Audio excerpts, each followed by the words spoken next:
मार्च में will of the people खत्म, लोकसभा का टेन्योर 5 साल का पूरा। नवंबर में भारत के संविधान में 2 शब्द जोड़ दिए गए, सोशलिस्ट और सेकुलर।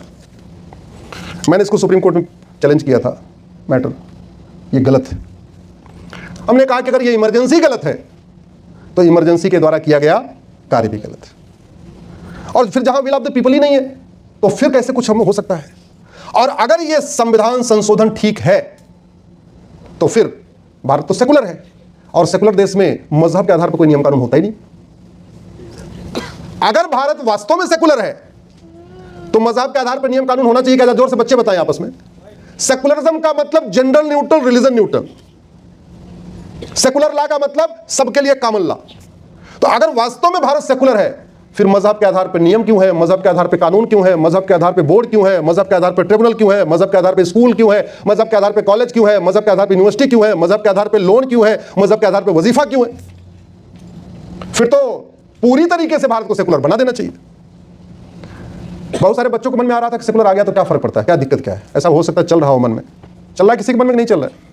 चल रहा है। देखो पहली बात तो ये, अगर हमारे पास अच्छी चीज है खाने पीने के लिए तो हमें घटिया चीज खानी चाहिए क्या? जोर से बताइए सर। हमारे पास स्वास्थ्यवर्धक चीज है, ऐसी चीज है जिसको खाने के बाद आपका स्वास्थ्य भी अच्छा रहेगा, तन मन अच्छा रहेगा, उसको उपयोग करना चाहिए, या फिर जंक फूड खाना चाहिए? जंक फूड इमरजेंसी में खाना चाहिए, मजबूरी में खाना चाहिए, या एज ए रूटीन हैबिट खाना चाहिए? जोर से बताइए जरा। हाँ भाई भूख लगी है, कुछ नहीं मिल रहा तो फिर मैगी पिज्जा खा लो कुछ, ऐसे थोड़ी। अगर वास्तव मिल रहा है रोटी चावल दाल तो वही खाना चाहिए। भारत के साथ दिक्कत ये हो गई कि अंग्रेजी जो भाषा है, एक तो इसमें कोई ग्रामर नहीं है, दूसरा इसमें पर्याप्त शब्द नहीं है। ग्रामर कैसे नहीं है? बीयूटी मतलब, और पीयूटी मतलब पुट, बीयूटी से बट और पीयूटी से पुट, CHEMESTRY केमिस्ट्री और CHOPRA चोपड़ा।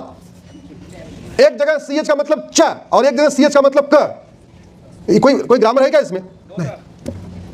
दूसरी एक और दिक्कत है, आपकी मामी, आपकी मौसी, आपकी बुआ अलग अलग होती है या एक ही होती है? और अंग्रेजी में सबको क्या कहते हैं? आपके फूफा, आपके चाचा, आपके मामा, आपके मौसा, ये 4 अलग अलग व्यक्ति हैं, एक ही व्यक्ति है, और अंग्रेजी में सबको क्या बोलते हैं? अंकल। समस्या ये है। इनफैक्ट संविधान के लिए भी अंग्रेजी में कोई शब्द नहीं है। संविधान का संधि विच्छेद करिए, संविधान, ऐसा विधान जो सबके लिए समान हो उसको क्या कहते हैं? संविधान। जबकि कॉन्स्टिट्यूशन की हिंदी होती है विधान।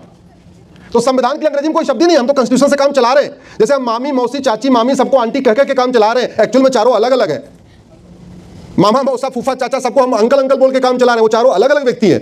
सेम सिचुएशन यहां है।